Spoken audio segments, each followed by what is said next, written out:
Agora, nós vamos ver a questão do grau. Observe que a gente já estudou a equação do primeiro grau, né? Que é a equação que a gente coloca termos semelhantes de um lado e de outro, ou seja, letras para um lado, números para outro, como eu sempre digo a vocês, certo? E a gente resolve. E temos a equação do segundo grau, que é aquela que a gente encontra x uma linha e x duas linhas. Nos polinômios, geralmente a gente trabalha com mais raízes, certo? Então, por exemplo, se for um polinômio de sexto grau, isso quer dizer que o polinômio tem 6 raízes. Se for um polinômio de 4 do quarto grau, de grau 4, terá 4 raízes. Professor, e como é que define a questão dessas raízes e desse grau? Então, observe aqui, ó. O maior expoente da variável x, ou seja, você vai olhar o polinômio, aquele termo lá que tem um x, onde tem o maior valor, certo? Dentre os termos com coeficientes, será o grau. Então, nesse sentido, observe esses dois polinômios. Eu tenho esse primeiro polinômio, 4x à quinta, mais 3x à quarta, menos x ao cubo, mais 2x ao quadrado, mais x menos 5. Observe que esse polinômio, ele é um polinômio completo. Isso mesmo. Por que ele é um polinômio completo? Porque você já observa pelos expoentes que ele está completo. 5, 4, 3, 2, 1 e 0, que é o termo independente. Então, não está faltando nenhum. Professor, qual é o grau? Como eu falei, o grau de um polinômio é justamente o valor do expoente maior que tiver no polinômio.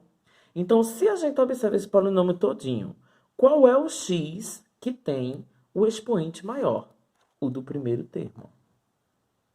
Tá vendo? Então, isso quer dizer que a gente diz que o grau é 5, ou do quinto grau, certo? Do polinômio do segundo exemplo, 10x à sétima mais 6x à quarta menos 4x ao quadrado menos 8. Observem, pessoas, que aqui já é um polinômio que incompleto. Por quê, professor? Porque está faltando os termos.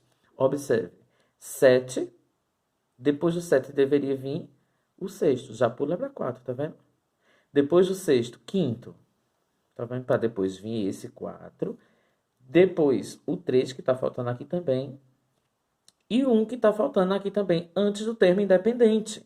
Pode observar, certo? Então, como está faltando o termo, a gente classifica como polinômio incompleto. Neste caso, o que é que nós vamos fazer? Certo? Qual é o grau desse polinômio? Eu não disse que era o expoente de maior grau que aparece. Então, o grau desse polinômio é quanto? 7, ou seja, esse polinômio é do sétimo grau. Grau de polinômio só é isso mesmo. Mas existem umas questõezinhas, que é questão de análise, minha gente. Então, vamos observar aqui. Discutir o valor de m de tal forma que o polinômio px é igual a n ao quadrado menos 4, x ao cubo, ou seja, esse é o primeiro termo, tá certo? Do terceiro grau, tá? Mais x ao quadrado mais 2x menos 3. 3, 2, 1, 0. Termo independente. Polinômio completo, certo? O que é que ele está pedindo aqui? Discutir o valor de n de tal forma que esse polinômio tenha o quê? Grau 2. Para ele ter grau 2, analisa aí o polinômio. Observa aqui o polinômio. Para ele ter grau 2, ele precisa estar nesse termo aqui, que é justamente o quê? O grau 2.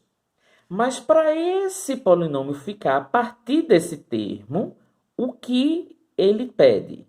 Que esse termo aqui seja igual a zero. Se ele é igual a zero, então isso quer dizer que vai anular esse termo aqui e o polinômio vai permanecer a partir desse, ó.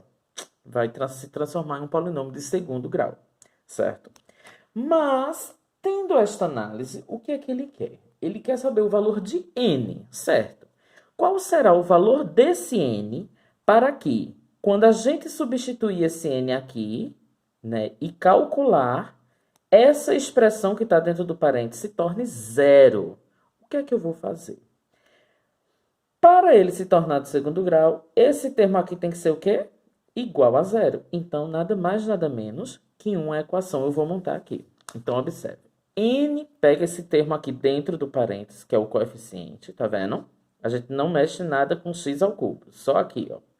N ao quadrado menos 4. Então, ó, n ao quadrado menos 4. E eu disse que esse termo aqui tem que ser igual a quanto? A zero, isso mesmo. Então, a gente pega n ao quadrado menos 4 igual a zero. O que é que a gente montou aqui? Uma equação do segundo grau, que nós vamos utilizar a fórmula de Bhaskara. Ou, pessoas, como a gente sabe que aqui é uma equação do segundo grau, com o primeiro termo A e o último termo que é C, faltando a letra B, a gente pode pegar esse 4, passar para o outro lado, né? E depois tirar a raiz dele, porque logo a gente já encontra os valores, tá certo? Então, isso quer dizer que n ao quadrado é igual. O menos 4 está aqui, passa para cá o quê? Positivo, isso mesmo. Esse expoente aqui, ele pode ficar nesse lugar? De forma nenhuma. Então, qual é o inverso da potência? Raiz. Então, isso quer dizer que esse 2 vai sair daqui e vai se transformar em raiz no outro lado. Então, vai ficar n igual a raiz mais e menos, certo? Lembre-se porque é n uma linha, n duas linhas. 4. Observação. A gente está trabalhando com n, mas aqui poderia ser x. Era a mesma coisa, tá certo? Então, n é igual a quê? Mais e menos raiz de 4 vai ser quanto? Mais e menos 2. Então, vamos analisar.